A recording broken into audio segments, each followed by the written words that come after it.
I'm Aishlyn. Welcome back to Collection Cutdown. So today's video is on Air Force 2. It's not really a sequel to Air Force 1 starring Harrison Ford. I know that they just used the title. It came out 9 or 10 years after Air Force 1. It's about a female Secret Service agent played by Mariel Hemingway, and she has to protect the vice president when their plane goes down and he is kidnapped by some people in a jungle. She has to help him escape and then get off the island. This is a really low budget action movie, and I'm not going to pretend it's good, but it does have a lot of elements I like about it. I like jungle warfare, I like survivalist stuff, and most importantly, I like lesbian characters in action movies, and that's what she is. It's very rare to have a queer character be the lead in any movie, let alone an action movie. So that's why I've kept this one, because she's not only canonically queer, she does have a flirtation with another woman in the film.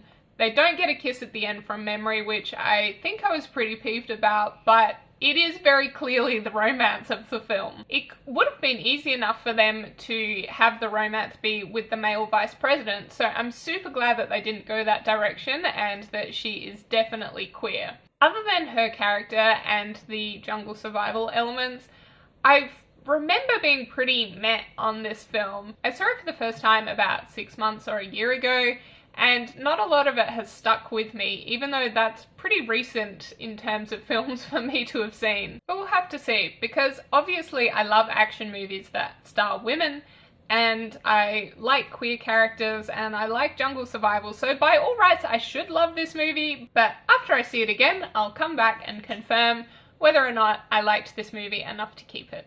So I'll see you all on the other side. So as I discussed in the intro to this, there's a lot that I should like about this movie.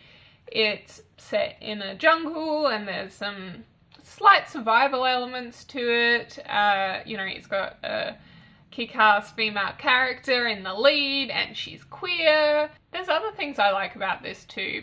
I particularly like the friendship between her and the vice president character played by David Keith. They clearly have a lot of respect for each other. They've been friends for a long time, they served together in the military, and it's really nice to see that kind of platonic bond between two people. It's showed very clearly in a lot of the action scenes where the two of them are working together, and you can just see that they're on the same wavelength and they don't really need to say anything. You know, he'll just say, need more ammo, and she'll chuck it to him without even a beat missing, and it's really nice to see that that kind of bond can happen between a man and a woman in a film like this. As I said in the opening, it would have been very easy for them to make the two of them be the romance of the film. Instead, we get treated to a romance between our lead heroine and a journalist who survives the plane crash, and the two of them have to protect her. It's clear from the beginning that there is some sexual tension between Jill Bennett and Mariel Hemingway's characters, and watching their relationship develop is actually quite fun to watch. Mariel Hemingway she is quite a hard ass, and she's a bit mean to this poor journalist lady who really is caught up in something that she doesn't expect and isn't prepared for. But, you know, she's a soldier, she's cool as ice, so it's frustrating to her when there's people who don't follow her orders and such like that. So I did enjoy watching the two of them play off each other. I did learn that Jill Bennett, who plays the love interest in this, is actually a lesbian herself, and I really like when queer characters are played by queer actors, and I like openly queer actors getting roles, particularly queer women, and so it's very cool that they did that. Though I'm pretty sure Mariel Hemingway, who plays the lead, isn't actually a lesbian herself. She has played a few in her career, so, you know, she's obviously an ally, which not as good, but a good start. Speaking of the queer content in this movie, this is the Australian release, and I was looking up the trivia for this on IMDb after watching the movie, and because I was looking at it going, you know, there should have been a kiss. What is going on? It turns out there's actually two, just not in this release. It turns out that this Australian version is censored, which is absolutely ridiculous, and I'm furious. Because I was sitting through it both times I've seen this, expecting one, because, you know, they're clearly flirting. If it had been a man and a woman, I was like, absolutely there would have been a kiss.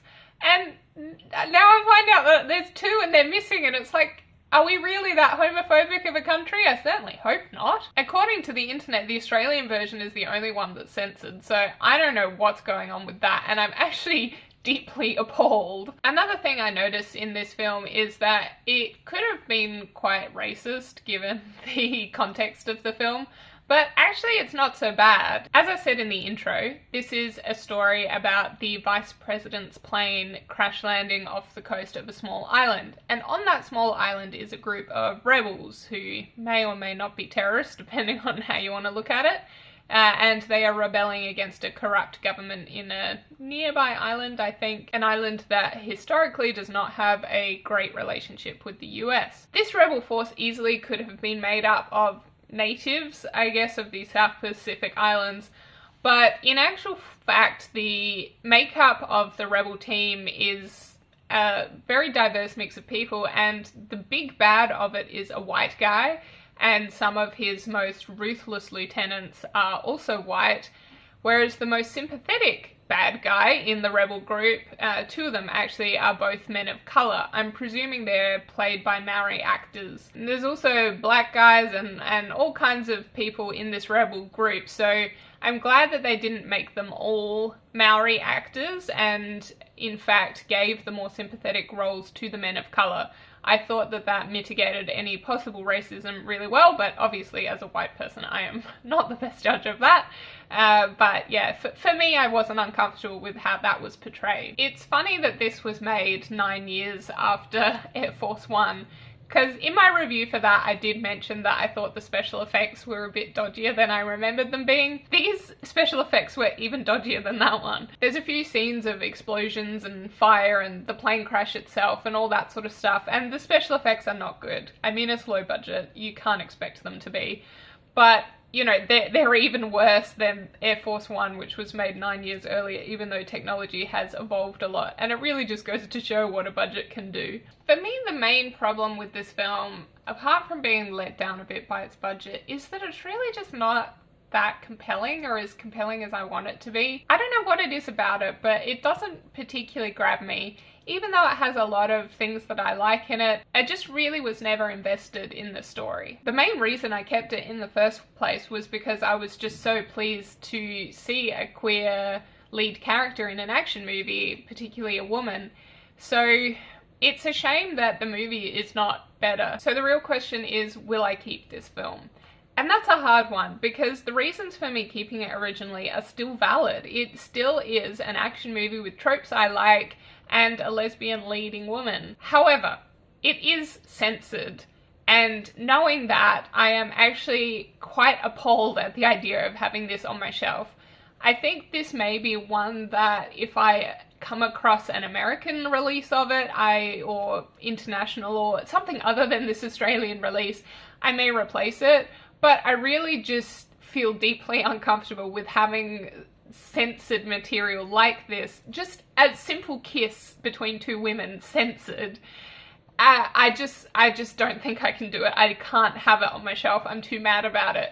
So for me, it was borderline anyway, whether I'd keep it or not, and that one really just tips it over into the edge of I just can't have that one on my shelf anymore, so this one is going to be a giveaway. Next up, we have Alien Apocalypse, starring Bruce Campbell, king of B-movie action according to the DVD cover, and Renee O'Connor, who played Gabrielle in Xena. I'm really excited to talk about this one, so I will see you all for that next time. If you've been enjoying these videos, please consider liking, subscribing, and commenting. I love hearing from people about movies and TV and pretty much anything else you want to talk about. In the meantime, goodbye and happy watching.